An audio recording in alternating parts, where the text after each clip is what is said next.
There comes a quiet moment in adulthood when certain days stop shining the way they once did. Valentine's Day is often one of them. Not because love disappears, but because the meaning of love begins to shift. What once felt exciting can start to feel distant. What once felt romantic can feel performative. For some, the day passes unnoticed, like any other square on the calendar. For others, it carries a faint emotional weight they don't quite name. This isn't apathy. And it isn't bitterness. It's something more subtle. A psychological transition where attention, expectation, and emotional safety begin to renegotiate their place in the heart. There is rarely a clear moment when Valentine's Day loses its emotional weight. No announcement. No conscious decision. It simply stops landing the way it used to. The day arrives, the calendar flips, and nothing inside rises to meet it. No anticipation. No resistance. Just a quiet neutrality that feels unfamiliar at first, then strangely normal.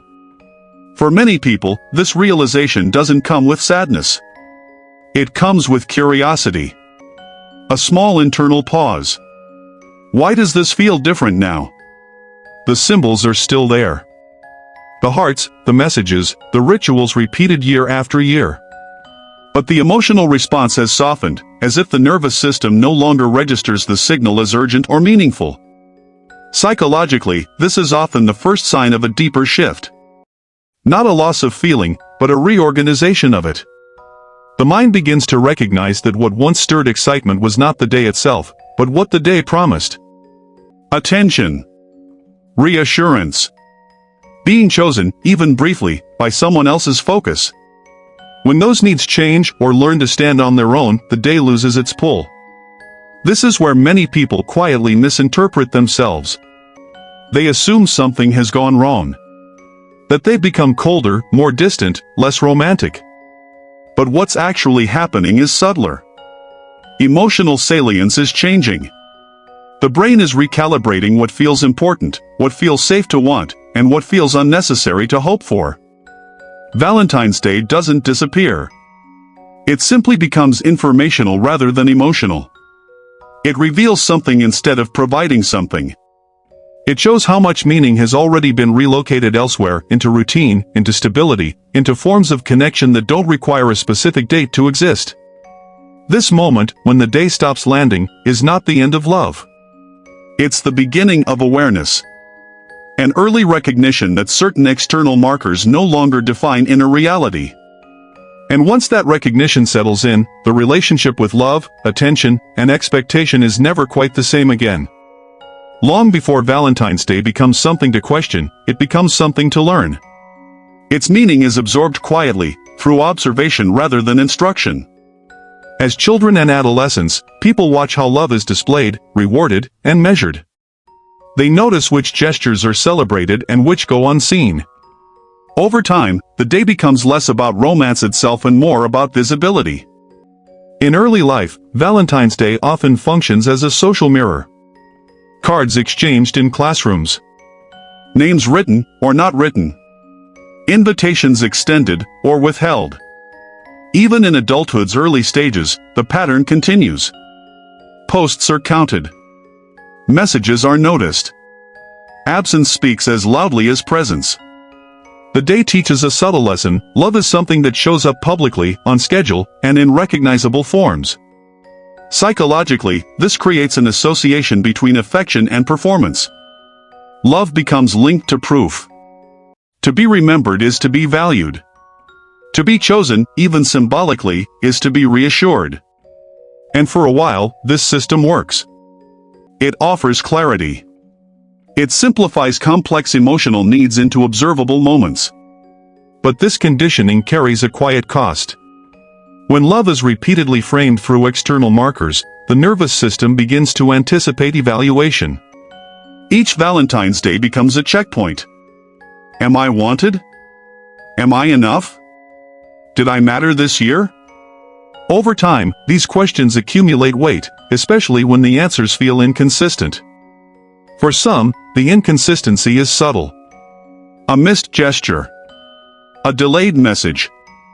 For others, it is more pronounced. Relationships that promised intensity but delivered uncertainty. Moments where effort was uneven, or affection felt conditional. Slowly, the association between the day and emotional safety begins to weaken. This is where detachment often begins, not as rejection, but as adaptation. The mind learns that tying self-worth to a single date is unstable. And so it starts loosening the connection. Valentine's Day doesn't lose meaning because love disappears. It loses meaning because love becomes too important to place inside something that once felt unreliable. By the time Valentine's Day begins to feel distant, the shift has usually already happened beneath the surface. Detachment doesn't arrive suddenly. It forms slowly, through repetition. Through moments where anticipation was met with silence. Through effort that wasn't mirrored. Through emotional energy spent without return. The mind, designed to protect equilibrium, adapts. In psychology, detachment is often misunderstood as indifference. But more often, it is a response to emotional unpredictability. When outcomes feel uncertain, the brain reduces investment. Not because connection is unwanted, but because disappointment has become too familiar. This is how emotional self-protection works. The nervous system learns patterns and adjusts its expectations accordingly. Valentine's Day becomes a particularly potent trigger for this adjustment because it concentrates expectation into a single point in time. It asks the psyche to hope loudly, to wait, to notice. For individuals who have experienced inconsistency in affection, this kind of concentrated hope can feel unsafe. So the mind does what it knows how to do best. It steps back. This stepping back is not coldness. It is regulation. A way of restoring balance when emotional highs have repeatedly led to emotional drops.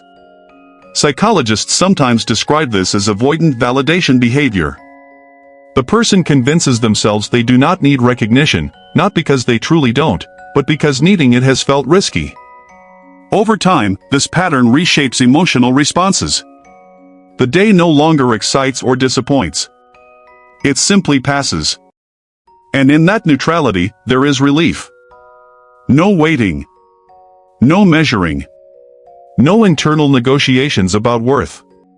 But there is also a quiet cost. Because while detachment protects against pain, it also dulls certain forms of joy. This is the psychological paradox at the center of detachment. The same mechanism that preserves stability can slowly narrow emotional range. And Valentine's Day, once stripped of expectation, becomes a symbol of that trade-off. Safety gained. Intensity softened. Control restored. But something tender held at a careful distance. There is a particular kind of tension that lives beneath emotional independence. It is quiet and often unspoken, but deeply human. The desire to be seen without having to announce oneself. To be remembered without reminders. To be chosen without requesting proof. Valentine's Day brings this tension to the surface, even when someone claims not to care about it anymore. By this stage, detachment has already done its work. Expectations have been lowered. Hope has been regulated. Outwardly, the day holds little importance. And yet, internally, there is still observation. A passing glance at the phone. A brief awareness of who reached out and who did not. Not with urgency, but with curiosity. Not with demand, but with quiet noticing. This is where the inner conflict forms. On one side is autonomy. The comfort of not needing. The pride of self-reliance. On the other side is longing. The soft, persistent wish to be acknowledged in a way that feels spontaneous and sincere. The mind holds both without fully admitting either. Psychologically, this conflict is common in people who have learned to depend on themselves. Often, they grew up in environments where emotional needs felt inconvenient or unpredictable. Over time, they learned to minimize expression. To avoid asking. To stay composed. Valentine's Day becomes a subtle test, not one they set consciously, but one the nervous system still runs. Who remembers without being prompted? Who sees without being directed? These questions are not about the day itself. They are about safety. about whether connection can exist without negotiation. When the answers feel uncertain, detachment deepens. Not as punishment, but as preservation. Wanting without asking is not weakness. It is the residue of care. And Valentine's Day, even when ignored, remains a quiet stage where that contradiction continues to play out. At some point, the inner conflict begins to soften. Not because the longing disappears, but because its definition changes. Love starts to move away from symbols and toward patterns. Away from specific days and toward the way time is shared. This shift rarely feels dramatic. It unfolds quietly, through lived experience rather than conscious decision. For many people, Valentine's Day loses importance as love becomes less about being highlighted and more about being held. Consistency begins to matter more than intensity. Presence more than performance. The nervous system learns that safety is found not in grand gestures, but in reliability. In someone showing up again and again, without needing a calendar to prompt them. This is the turning point where detachment transforms into discernment. The person is no longer avoiding the day to protect themselves. They are simply no longer organized around it. Love has been redefined in a way that no longer requires spectacle. And with that redefinition comes a different kind of peace.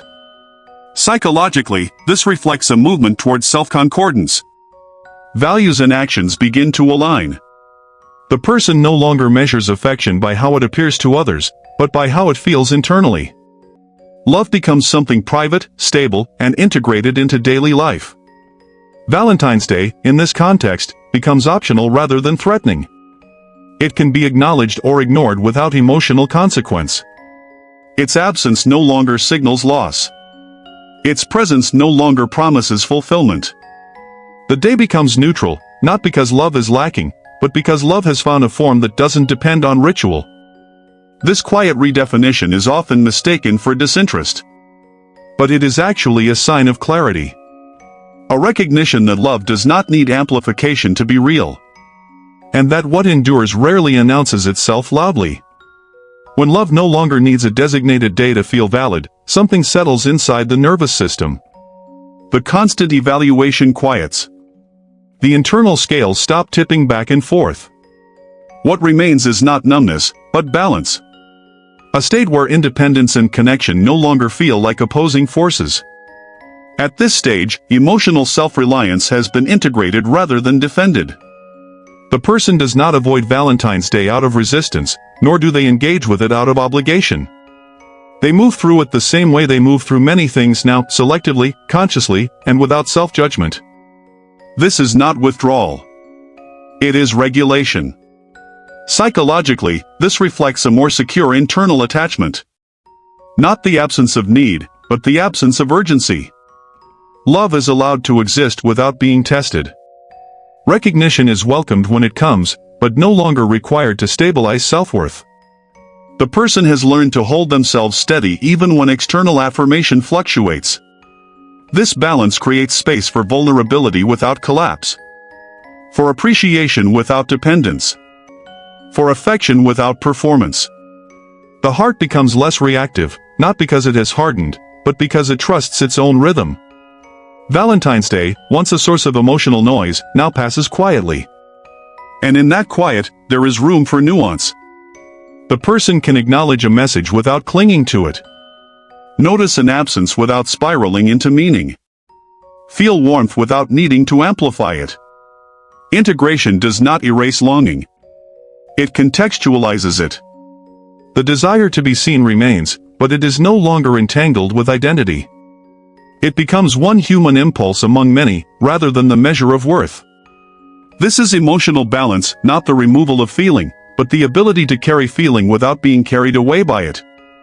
After Valentine's Day passes quietly, without ceremony, something subtle remains. Not relief. Not loss. But a soft awareness. A recognition of how love now lives in the body. Less as a question. More as a presence. For those who no longer care about the day, what lingers is not indifference, but perspective.